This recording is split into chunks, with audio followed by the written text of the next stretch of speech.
तो प्यारे बच्चों, अब ये नेक्स्ट पार्ट है बादल राग।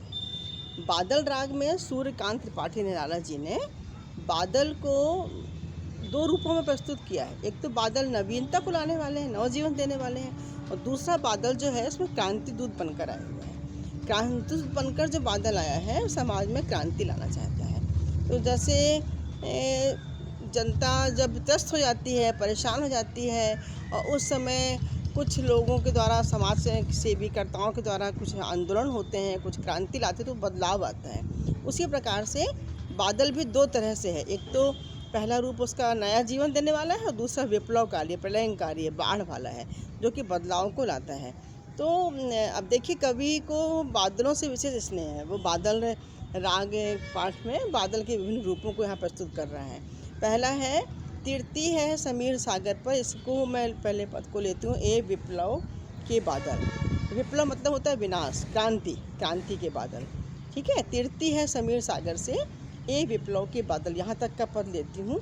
और तीरती है समीर सागर पर, अस्थिर सुख पर दुख की छाया, जग के दग्ध हृदय पर। अस्थिर सुख पर दुख की छाया, ये लाइन पहले अपन को स्पष्ट करनी पड़ेगी। जिस प्रकार अस्थिर माने चंचल, बदलाव वाला, सुख स्थिर नहीं है, जिस प्रकार चंचल सुख पर दुख की छाया मंडराती रहती है, वैसे ही तीरती है समीर सागर पर। वैसे ही सागर पर हवा भी तैरती रहती है। जैसे कि सागर पर हवा चलायमान है, गतिमान है, वैसे ही जीवन में सुख दुख भी गतिमान है, चलायमान है, बदलते रहते हैं। सुख के साथ दुख की छाया, दुख के साथ सुख की छाया निरंतर जुड़ी रहती है। जग के दग्ध हृदय पर निर्दय विप्लव की प्लावित माया। संसार का हृदय, जग माने संसार, दग्ध माने दुखी हृदय, दग्ध माने जला हुआ, जला हुआ मतलब दुख। संसार के लोगों का हृदय क्या है? दग्ध है, दुख से भरा हुआ है।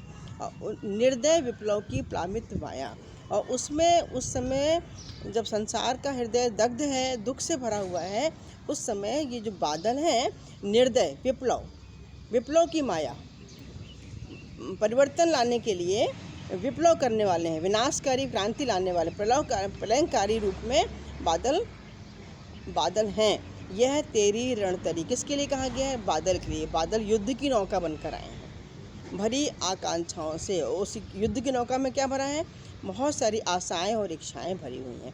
घन, अब घन माने बादल, भेरी गर्जन से सप्त सुप्त अंकुर, उड़ के पृथ्वी के आशाओं से नवजीवन की ऊंचा सिर ताक रहे हैं विप्लव के बादल। अब मैंने पहले कहा कि बादल के दो रूप हैं। एक तो नया जीवन देने वाले, जब पानी बरसता है तो नीचे के अंकुर बाहर निकलते हैं, खुशियाँ आती हैं क्योंकि धरती झुलस जाती है गर्मी के समय।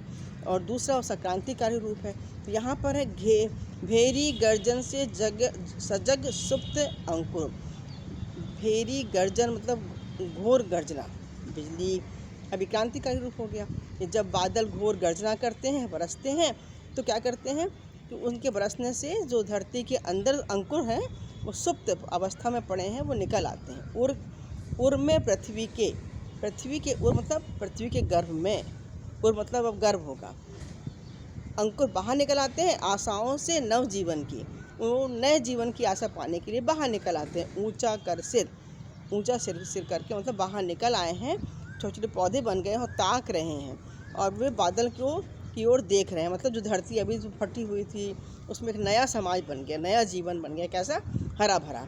तो जब इसमें दो वर्ग लेकर कभी चला है। एक तो इसको ऐसे पढ़ सकते हैं जो मैंने बताया कि बादल के दो रूप हैं, नया जीवन देने वाला, प्रलयंकारी।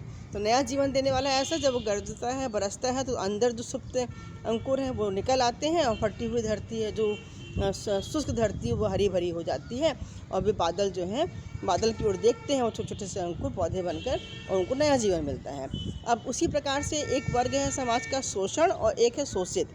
शोषित मतलब जो शोषण करता है, शोषण मतलब अत्याचार। तो जो अत्याचार करने वाला वर्ग है, तो वो शोषण करता वर्ग जो है, वो शोषित वर्ग पर इतना अत्याचार करता है कि उस अत्याचार से वो बहुत दुखी हो जाते हैं। और उस समय समाज का एक क्रांतिकारी रूप, समाज से कुछ सेवा कर्मी लोग, समाज की नई चेतना भरने वाले लोग, नई आशाओं को लेकर क्रांति लाते हैं, क्रांति का संचार करते हैं। और उससे जो दबे कुचले लोग हैं, जिन पर शोषण हो रहा है, ऐसे लोगों को नया सहारा मिलता है, और एक नया समाज बनता है। तो एक समाज के साथ जोड़ के भी इसका भाव स्पष्ट हुआ। ये मेरा मौलिक है, मैंने अपना खुद इसको जोड़ा है कि इस तरह का भाव कभी साथ साथ लेकर इसमें चल रहे हैं। तो मैंने शब्दगत व्याख्या आपके समक्ष की। काव्य सौंदर्य के दृष्टिकोण से भी ये बहुत महत्वपूर्ण है। क्योंकि वीडियो बड़े हो जाते हैं तो मैंने काव्य सौंदर्य लिख लिया है, तो और लिख लिया है, उसको आपको बुक के साथ देखना होगा तो आपको समझ में आएगा। और एक बार जो लिखा है वो आपको हर पद में काम आ जाएगा।